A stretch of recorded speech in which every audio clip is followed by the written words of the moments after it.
name's Kelly Goodell. I'm an experienced representative at Enter the Bunker. Hi, my name is Jonathan Baha'i. I am the president of the Peerplays Blockchain Standards Association, and I have over 5 years experience in the blockchain sector, so I'm hoping to teach you a little bit more about the basics of blockchain.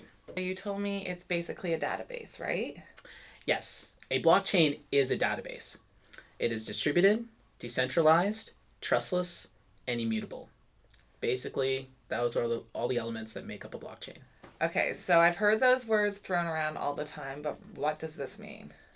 Okay, so let's say that you're messaging somebody in Facebook, right? Okay. So you've been on Facebook before, you send somebody a message, and what happens when you send that message is there's information being sent out there that basically sends all this information, your IP information, the time the message was sent, when the message was accepted, and all this information gets stored in a central database somewhere in Facebook. Usually it's in Oregon, because that's where Facebook stores most of its information. So the downside to that is that if something ever happened to that data center in Oregon, poof, all the data is lost, right? Okay. So on the other hand, blockchain is distributed. So when you send information over a distributed network like the blockchain, it gets sent out all over the place. So it's everywhere at the same time, so that if anything ever happened to even just one location, there's still many other locations where that information is stored. Okay. And they all have the same information. Yes. So doesn't decentralized mean the same?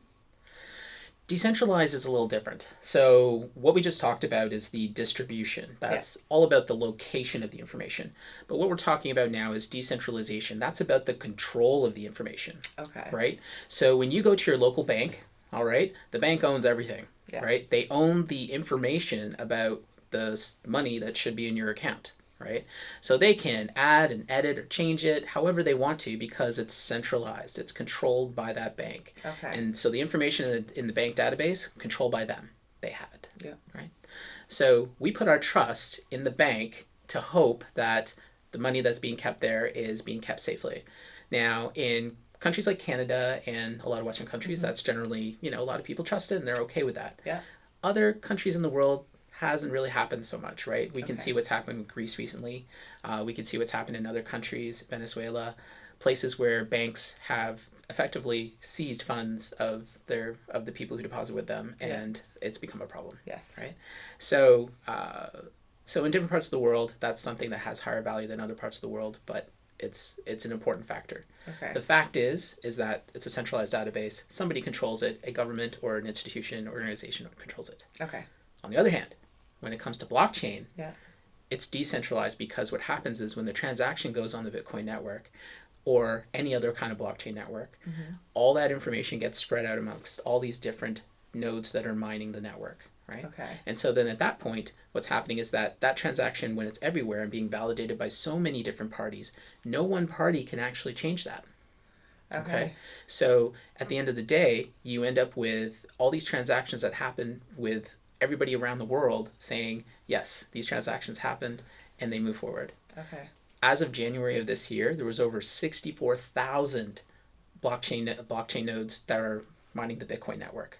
Wow. Right? That's a lot. So when you have 64,000 nodes all over the world, all the time, that are validating the transactions constantly, you end up building up basically a trustless network, that, as it's called in the industry. So I don't really like the term trustless so much. I prefer trustworthy. Yeah. So that's essentially what decentralization is all about. Okay. So can people go in and change the data in the nodes?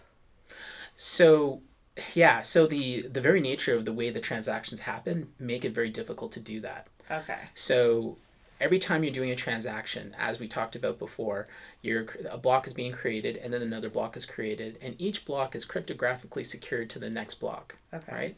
And because we have 64,000 nodes all over the world that are creating these transactions and these blocks as they go along, the ability for just one party to be able to come along and try to change that is pretty much impossible. Yeah. Which is why it's called immutable.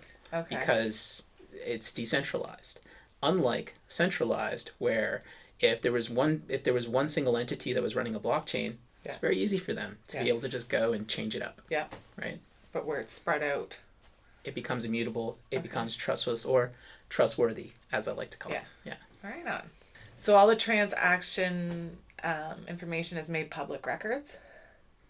Yes, most of the time. Okay. That's generally the idea, is that it's supposed to be a public ledger. Okay. However, there are different kinds of blockchain out there that, depending on the individual or the organization that created it, may have different kind of privacy settings to it, Okay. which we will talk about on another show. Okay. But the general idea of Bitcoin and a lot of the blockchains that are out there today is that it should be public, that anybody with a computer and internet connection can be able to look at everything on the blockchain.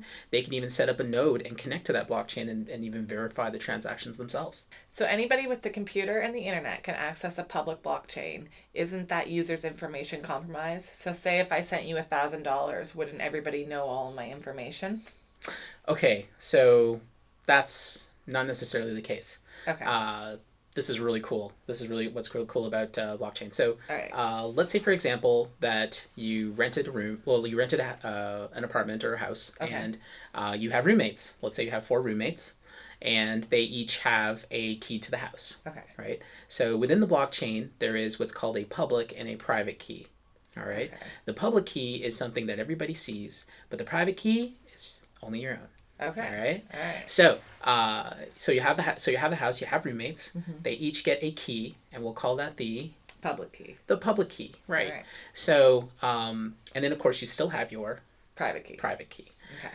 So everybody can come and go from the house using their public keys. Yep. Right? They're free to go, and everybody has this key. But when it comes to your room, your bedroom, Yeah.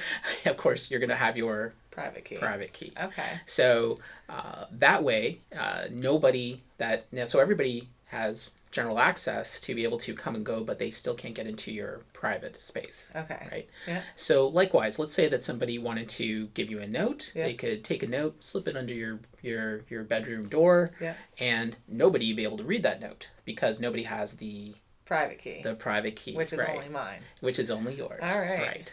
So public keys and private keys are what make up blockchains. What make up the address that you would have within a blockchain. Okay. Okay. So that way your privacy is protected. Mm-hmm. Hopefully nobody can get into your room. Yeah. Right. And this way within the blockchain, of course, this is the way privacy is protected. A hacker doesn't have access to your private key. Okay. They can only see your public key, Okay. which everybody can see. So Which doesn't have any of the information on it. they still can't get into your room. Right. That's so cool. Thank you so much for explaining some more technicalities of blockchain. But I do have more questions, but maybe I can save them for next time. Thank you so much for the questions, Kelly. problem. I'll be happy to answer more questions. If anybody out there has any questions that you have about blockchain, please feel free to leave them in the comments below.